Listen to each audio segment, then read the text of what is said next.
ஏங்க ஒரே கேஸ் ஸ்மெல்லா வருதுங்க. கேஸ் ஸ்மெல்லா வருதுன்னா எப்போ சேஞ்ச் பண்ண? காலையில தான் சேஞ்ச் பண்ணேன். சரி ஓகே. இந்த ஹோஸ் எல்லாம் பாத்தியா இவ்வளோ ஈஸியா இருக்கு. ஆக்சுவலா நம்ம வீட்டில் இருக்கக்கூடிய சிலிண்டர் ஹோஸ் வந்து மேனுஃபேக்சரிங் டேட் இதில் போட்டிருப்பாங்க. ரீப்ளேஸ் பிஃபோர் ஜூன் 2022 2022 ஜூன்லயே மாத்த சொல்லியிருக்காங்க. பட் நம்ம யாருமே வாட்ச் பண்ணல. உங்க வீட்லயே இருக்கக்கூடிய கேஸ் சிலிண்டர்ல இந்த ஹோஸ் லாஸ்டா எப்ப மாத்தினீங்க அப்படிங்கறத செக் பண்ணிட்டு மறக்காம மாத்துங்க.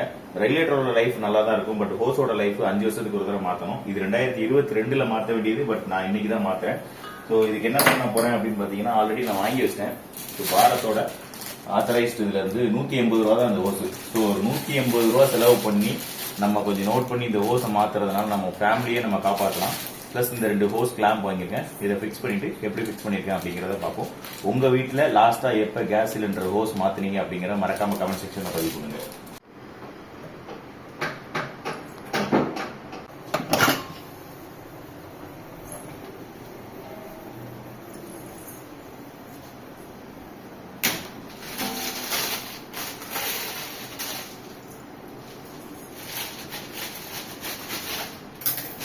இது பேட்ச் நம்பர் போட்டிருக்காங்க 11/2024 மேனுஃபேக்சர் பண்ண டேட்டு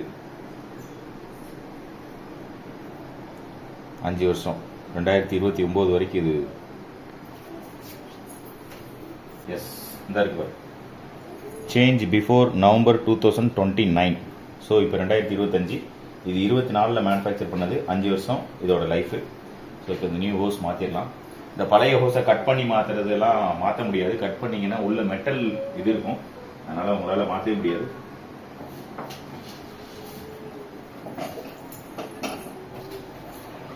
இந்த ஹோஸ் கிளாம்ப் ஒன்று உள்ளே போட்டுக்கிறோம். போட்டு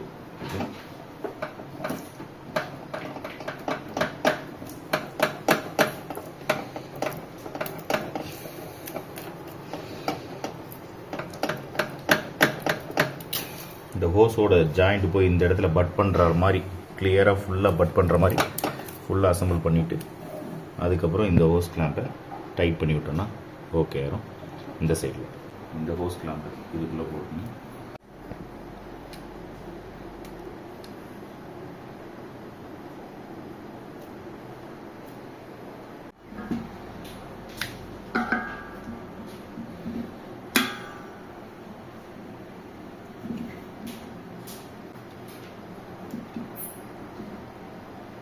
எங்க எல்லாம் ஓகே தானே? ஆன் பண்ணலாம்ல? இரு நானும் பிள்ளைங்களும் கீழே போய்க்கிறோம். அதுக்கப்புறம் ஆன் பண்ணு.